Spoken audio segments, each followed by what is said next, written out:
Bien, bonjour à tous, je m'appelle donc Aurélien, je suis professeur de français, notamment ici à Primo, depuis plusieurs années maintenant. J'habite à Tokyo depuis 12 ans. Auparavant, j'étais donc journaliste en Suisse dans un quotidien régional qui s'appelle le Quotidien Jurassien. J'ai eu l'occasion, durant ma carrière de journalisme, de travailler pour d'autres médias, notamment des médias sportifs. Mon idée était de faire carrière dans les médias au Canada, je voulais aller travailler là-bas, j'ai suivi une école de médias à Vancouver. Je pensais m'établir au Québec et la vie a fait que je me suis retrouvé au Japon donc depuis 2008 où j'exerce comme professeur de français, maintenant guide touristique et aussi toujours comme journaliste. Alors c'est à temps partiel, c'est quand il y a de l'actualité au Japon qui intéresse les médias auxquels je collabore.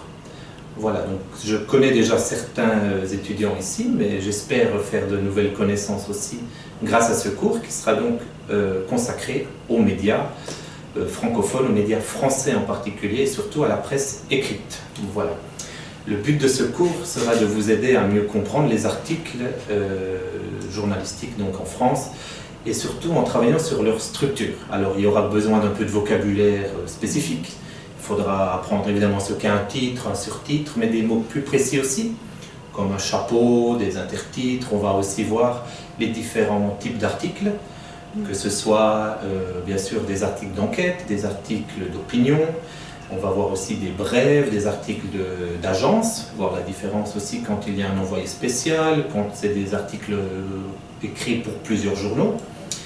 Et puis, on va aussi voir des différences selon les médias, selon les pays francophones dans un deuxième temps, parce qu'il y a des différences aussi entre les journaux français et les journaux bien sûr suisses. Moi je suis d'origine suisse, bien que j'ai aussi beaucoup travaillé en France, mais j'aurai donc l'occasion de vous parler des médias suisses, québécois, belges, nord-africains aussi, potentiellement, et voir quelques différences. Voilà. Je voudrais aussi pendant ce cours, dans la mesure du possible évidemment de vos intérêts, parler de différents sujets et de voir comment ils peuvent être abordés de manière différente selon les médias. On peut voir qu'une même information, on verra qu'une même information est traitée de différentes manières. Voilà. Et je pense aussi que grâce à votre collaboration à ce cours, on pourra aussi voir des points communs et des différences avec les médias écrits au Japon. Et la presse est très puissante au Japon, la presse écrite notamment. Elle perd un peu de terrain en France. Ça reste vraiment un domaine très puissant encore en France aujourd'hui. Voilà, on verra aussi pendant ce cours des points plus techniques sur la grammaire, le vocabulaire, la conjugaison utilisée dans les articles. Des choses qui sont évidemment différentes de ce que vous pouvez rencontrer dans des textes habituels de français que vous avez d'habitude l'occasion de rencontrer. Voilà. Et puis, sinon, j'espère qu'on aura l'occasion de discuter beaucoup aussi. Ce ne sera pas seulement un cours où moi je vous expliquerai tout.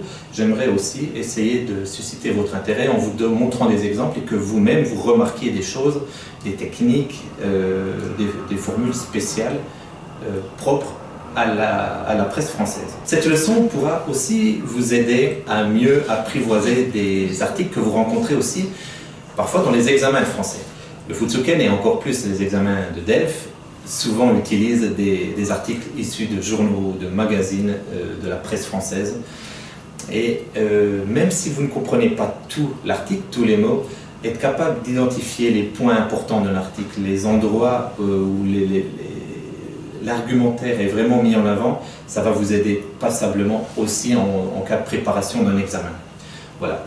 Et pour terminer, je voulais préciser que ce cours ne sera pas basé sur la compréhension et le vocabulaire des articles.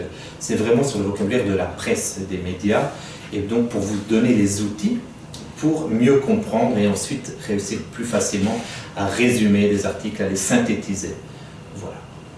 Donc merci beaucoup et à bientôt à Primo.